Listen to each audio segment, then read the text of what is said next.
Usinishike basi. Naomba basi nisamee.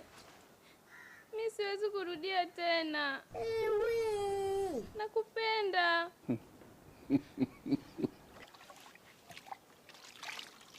Naomba uniangalie basi. Shem, naomba basi nisaidie kuomba msamaha.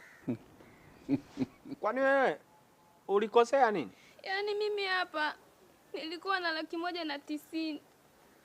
Nikamwomba aniongezee 10,000 ili nichukue wigi. Sasa toka siku hiyo anipokelei simu. Hata meseji hajibu. Yaani ulikuwa na 190,000 ukamwomba kuongezea 10,000 ili iwe 200,000 ununue wigi. Ana mazoea ya kukupa hela kwani? Hapana, huwa tu ananiahidi. Wewe. Kaongelee huko, kapige makelele yako, usisogelee hapa. Ukiongea katemea mate kwenye ingwe kaloana. Ikiloana inguo mate yako. Ndio utanitambua mimi nile. Sasa nengeneka uidondokea, idondoke iguse mchanga. Kudada deki. Ni kwa kabla ndo hii nguo haijagusa mchanga, wewe utakuwa ushaingia mchangani. Kama mara ya mwisho aliniahidi kuwa atanipa 500,000 ili nihame nyumbani kwetu nikapange chumba. Lakini mpaka leo Ndaro. Mkuu wa hiyo hela ya kupanga utampa? Mungu akipanga, nitakupa hela ya kupanga. Kwa usichokijua wewe, mimi sasa hivi ni mwili wa mtu. Nimeshaungana mwili wa mtu mwingine. Wewe tumeshaachana, tushamalizana, unataka nini? Kwa uzuri sikatai, mashallah. Ila kwa uongo, wauza magari used. Wewe ni muongo tajiri. Toka hapa nitolee mikelele. Siku 3.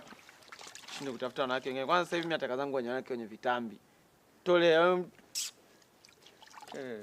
je kunifia hapa. I say, unaziba ngozi zinashindwa kukauka, unaziba jua. Sawa? Wewe nimeshakuacha.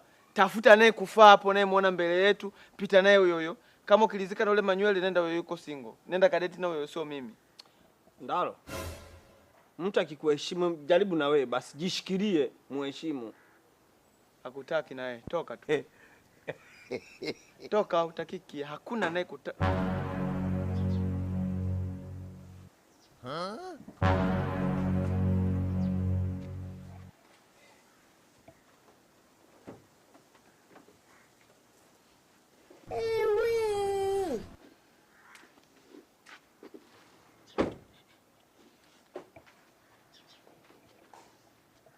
Vipi, kinaendelea nini hapa? Ha? Kinaendelea kitu gani? Mdada sio kama taarifa ya msiba, sio kama msiba umetokea huko. Kwa hiyo kipanda usoni kilimwanza muda gani? Na kwani kwanza kiache viungo vyote kipande usoni. Ndio kilichomuua. Na ngoja kwanza, yani alianza kuumwa ndo akafariki au alifariki ndo akaumwa? Ngoja tutakuja, it's okay, tutakuja. Ngoja tumalizie kazi hapa, mazishi tupo. Hebu nisikilize Ndalo. Kwa jinsi nilivyowakuta na maelezo ambayo wewe unanipa hayaendani